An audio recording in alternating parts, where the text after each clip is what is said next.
ഫഹ്ഷായിനെ അപേക്ഷിച്ച് ഗൗരവം കുറഞ്ഞതും ശിക്ഷ ലഘുവായതും മാത്രമാണെന്ന് ഒരിക്കലും മനസ്സിലാക്കിക്കൂടാ. ശരിയാണ്, സൂഇന് അതിൻ്റെ പ്രയോഗങ്ങളും പ്രമാണങ്ങളും അത്തരത്തിലുള്ളതായ ആശയങ്ങളെയും അർത്ഥങ്ങളെയും തരുന്നുണ്ട്. പക്ഷേ ഏറെ ഗൗരവപ്പെട്ട കഠിനമായ ശിക്ഷ പറയപ്പെട്ട കുറ്റകൃത്യങ്ങൾക്കും പ്രയോഗിക്കപ്പെട്ടിട്ടുണ്ട്. ഒരു ചരിത്രം ഇപ്രകാരം ഇമാം ഇബ്നു ജരീർ അത്തബരി അദ്ദേഹത്തിന്റെ തഫ്സീറിൽ ഉദ്ധരിച്ചു. ഇബ്നു അബ്ബാസ് റളിയല്ലാഹു തആല അൻഹുവിന്റെ മൗലയായ ഇക്രിമത്ത് ഒരിക്കൽ ഇബ്നു അബ്ബാസിന്റെ അടുക്കലേക്ക് പ്രവേശിക്കുകയാണ്. അപ്പോൾ ഇബ്നു അബ്ബാസിന്റെ മടിയിൽ മുസ്ഹഫ് ഉണ്ട്. ഇബ്നു അബ്ബാസ് റളിയല്ലാഹു തആല അൻഹു മുസ്ഹഫിലേക്ക് കണ്ണു നട്ട് കരഞ്ഞുകൊണ്ടിരിക്കുകയാണ്. അപ്പോൾ ഇക്രിമ ചോദിക്കുകയാണ്, മാ യുബ്കീക യാ ഇബ്നു അബ്ബാസ്, ഇബ്നു അബ്ബാസ് താങ്കൾ എന്തിനാണ് കരയുന്നത്? ജഅലനി അല്ലാഹു ഫീദാക്, ഇബ്നു അബ്ബാസിനെ ആശ്വസിപ്പിക്കുകയാണ് ഇക്രിമ. അപ്പോൾ ഇബ്നു അബ്ബാസിന്റെ പ്രതികരണം, ഹാ ഉലാഇൽ വറഖാത്ത്, ഈ മുസ്ഹഫിന്റെ ഏടുകളാണ് എന്നെ കരയിപ്പിക്കുന്നത്. അപ്പോൾ ഇക്രിമ നോക്കുമ്പോൾ വൈദാ ഹുവ ഫീ സൂറത്തുൽ ആറാഫ്, ഇബ്നു അബ്ബാസ് റളിയല്ലാഹു തആല അൻഹു സൂറത്തുൽ ആറാഫ് ഓതിക്കൊണ്ടിരിക്കുകയാണ്. ഫഖാൽ, ഇബ്നു അബ്ബാസ് ചോദിച്ചു, വൈലക് താരിഫുൽ ഖറിയത അല്ലതി കാനത് ഹാദിറത്തുൽ ബഹർ, ഇക്രിമ താങ്കൾക്കറിയുമോ സമുദ്രതീരത്തിലുള്ള ആ നാടിനെ കുറിച്ച്, ആ പട്ടണത്തെക്കുറിച്ച്? അപ്പൊ ഇക്രിമ പറഞ്ഞു, തിൽക ഐല, ആ പട്ടണം അത് ഐല പട്ടണമാണ്. അപ്പൊ ഇബ്നു അബ്ബാസ് പറയുന്നത്, ലാ അസ്മഉൽ ഫിർഖത സാലിസ ദുകിറത് നഖാഫു അൻ നകൂന മിസ്ലഹും നറ ഫലാ നുൻകിർ, മൂന്നാമത്തെ കക്ഷിയെക്കുറിച്ച് ഞാൻ കേൾക്കുന്നില്ല അതിവിടെ പരാമർശിക്കപ്പെട്ടത്. ആ ഗണത്തിൽ അവരെപ്പോലെ നമ്മളാകുമോ എന്ന് ഞാൻ ഭയക്കുന്നു. നമ്മൾ തിന്മ കാണുന്നു, തിന്മയെ വിലക്കുന്നില്ലല്ലോ. അപ്പൊ ഇക്രിമ ഇബ്നു അബ്ബാസിനോട് പറഞ്ഞു, അമാ തസ്മഉല്ലാഹ യഖൂൽ ഫലമ്മാ അതൗ അമ്മാ നുഹു അൻ, അല്ലാഹു പറയുന്നത് കേട്ടില്ലേ, തങ്ങൾ വിരോധിക്കപ്പെട്ടതിനെ കുറിച്ച് അവർ അതിരുവിട്ടപ്പോൾ എന്ന്. അതോടുകൂടി ഫസുരിയ അൻഹു വകസാനി ഹുല്ലതൻ എന്നാണ് ഇക്രിമ പറയുന്നത്. ഇബ്നു അബ്ബാസ് എൻ്റെ ഈ വാക്ക് കേട്ടതോടുകൂടി ആശ്വസിച്ചു, നിശ്വസിച്ചു, കരച്ചിലടക്കി. എന്നിട്ട് അദ്ദേഹം സമ്മാനമായി എനിക്കൊരു ഹുല്ല ധരിപ്പിച്ചു എന്നാണ്, ഒരു ജോഡി വസ്ത്രം എന്നെ ധരിപ്പിക്കുകയുണ്ടായി എന്നാണ്. എന്താണ് ഈ ചരിത്രം? എന്തിലേക്കാണ് ഇത് വെളിച്ചം വീശുന്നത്? ഇബ്നു അബ്ബാസ് റളിയല്ലാഹു അൻഹുവിനെ കരയിപ്പിച്ചത് എന്താണ്? വിശുദ്ധ ഖുർആനിലെ സൂറത്ത് ആറാഫിലെ 163 മുതൽ 66 വരെയുള്ള വചനങ്ങളാണ്. യഹൂദന്മാർ സാബത്ത് നാളിൽ മീൻ വേട്ടയാടുന്നത് വിരോധിക്കപ്പെട്ടു. പക്ഷേ അവർ അള്ളാഹു വിലക്കിയതിൽ കുതന്ത്രത്തിൽ ഏർപ്പെടുകയും സാബത്ത് നാളിൽ മീൻ പിടിക്കാതെ വലകൾ നാട്ടി മീനുകളെയൊക്കെ വലയിലാക്കി വെച്ചു. കൈപ്പിടിയിൽ അവർ ഒതുക്കിയില്ല, പക്ഷേ വലയിൽ ഒതുക്കി.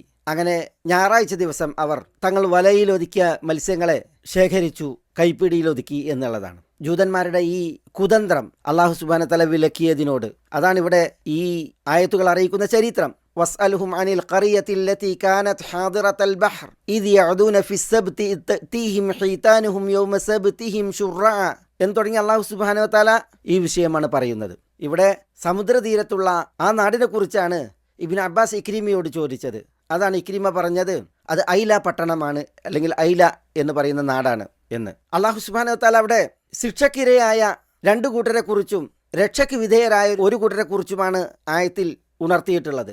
ഇബ്നു അബ്ബാസ് തന്നെ പറയുന്നുണ്ട്, കാനു അസ്ലാസ, ഐല നിവാസികൾ 3 വിഭാഗമായിരുന്നു. സുലുസുൻ നഹൗ, ഒരു വിഭാഗം അവർ ഈ തിന്മയെ വിരോധിച്ചു, ജൂതന്മാരുടെ ഈ കുടില തന്ത്രം, കൊടിയ പാപം, അതിനെ വിരോധിച്ചു. വസുലുസുൻ ഖാലു, 3-ൽ1 വിഭാഗം അവർ പറഞ്ഞു, ലിമ തഅദൂന ഖൗമൻ ഇല്ലാഹു മുഹ്ലികുഹും, അള്ളാഹു നശിപ്പിക്കുന്ന ഒരു വിഭാഗം ആളുകളെ നിങ്ങൾ എന്തിനു ഉപദേശിക്കണം എന്ന് തിന്മ വിരോധിച്ചവരോട് അവർ പറഞ്ഞതാണ്. 3-ൽ1, ശേഷിക്കുന്ന 3-ൽ1 വസുലുസുൻ അസ്ഹാബുൽ ഖതീഅ, അവർ തെറ്റ് ചെയ്തവരാണ്, ഈ കുതന്ത്രം പയറ്റിയവരാണ്. ഇബ്നു അബ്ബാസ് റളിയല്ലാഹു അൻഹു പറയുകയാണ്, ഫമാ നജാ ഇല്ലല്ലദീന നഹൗ വഹലക സായിറുഹും, ഇവരിൽ രക്ഷപ്പെട്ടവർ തിന്മയെ വിലക്കിയവർ, വിരോധിച്ചവർ മാത്രമാണ്, ബാക്കിയുള്ളവരെല്ലാം നശിച്ചു.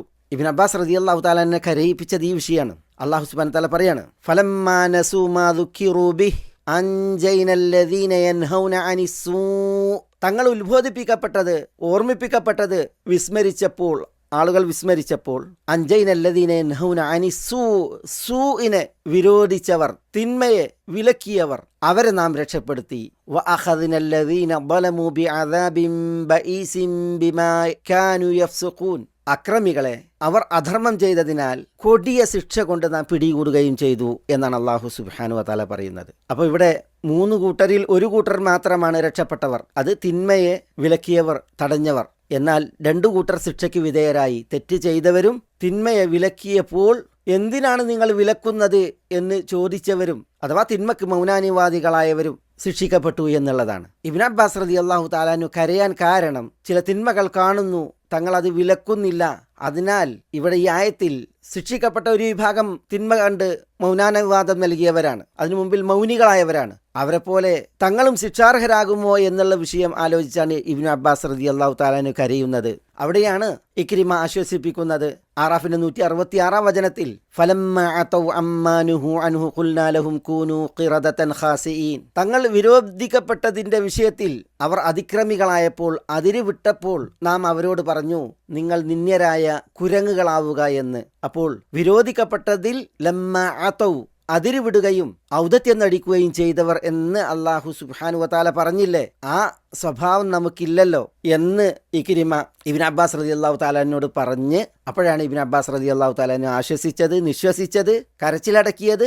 ആശ്വസിപ്പിച്ചതിന് ഇബ്നു അബ്ബാസ് റളിയല്ലാഹു തആല അൻഹു അദ്ദേഹത്തിന് ഹുല്ല, ഒരു ജോഡി ഡ്രസ്, വസ്ത്രം അത് സമ്മാനിക്കുകയുണ്ടായത് എന്നുള്ളതാണ്. സഹോദരന്മാരെ, ഞാനിവിടെ ഇത് ഉദ്ധരിച്ചത്, ഈ ചരിത്രം ഉദ്ധരിച്ചത് ഫലമ്മാ നസൂ മാ ദുക്കിറൂ ബിഹി അൻജൈനല്ലദീന യൻഹൗന അനിസ്സൂ എന്ന് അല്ലാഹു സുബ്ഹാനഹു വതആല പ്രയോഗിച്ചു. സൂഇനെ വിരോധിച്ചവരെ നാം രക്ഷപ്പെടുത്തി. ഇവിടെ സൂ എന്നാണ് പ്രയോഗിച്ചത്. എന്താണ് ഈ സൂ? അത് ചെറിയ തെറ്റോ നേരിയ ദോഷമോ അല്ല, പ്രത്യുത കൊടിയ പാപമാണ്, വലിയ ദുരന്തമാണ്. ഈ ദുനിയാവിന്റെ പരപ്പിൽ തന്നെ അല്ലാഹു സുബ്ഹാനഹു വതആല നിന്ദ്യമായ ശിക്ഷ വിധിച്ച വിഷയമാണ്. അല്ലാഹു സുബ്ഹാനഹു വതആല ബി അദാബിൻ ബഈസിൻ എന്നാണ് പറഞ്ഞത്. കഠിനമായ ശിക്ഷയാണ് അവർക്ക് പറഞ്ഞത്. അവർ ചെയ്തതിനെ കുറിച്ച് ബിമാ കാനൂ യഫ്സുഖൂൻ, അധാർമികമായ തെറിച്ച പ്രവൃത്തിയായിട്ടാണ് വിധിച്ചത്, വിശേഷിപ്പിച്ചത്. ഫലമ്മ അതൗ അമ്മാ നുഹു അൻ, അവർ വിരോധിക്കപ്പെട്ടതിൽ ധാർഷ്ട്യം കാണിച്ചവരും അതിരി വിട്ടവരുമാണ് എന്നാണ് അവരെ കുറിച്ച് പറഞ്ഞത്. അങ്ങനെയുള്ള തെറ്റ്, അതാണ് ഇവിടെ അസൂ എന്ന് പറഞ്ഞാൽ. അപ്പോൾ ഷെയ്ത്താൻ കൽപ്പിക്കുന്ന സൂ അത് കൊടിയ അപരാധങ്ങളും വലിയ തെറ്റുകളും ഉൾപ്പെടും എന്നത് മനസ്സിലാക്കുവാനാണ് ഞാൻ ഈ ഒരു ചരിത്രത്തെ ഇവിടെ അനുസ്മരിച്ചത്.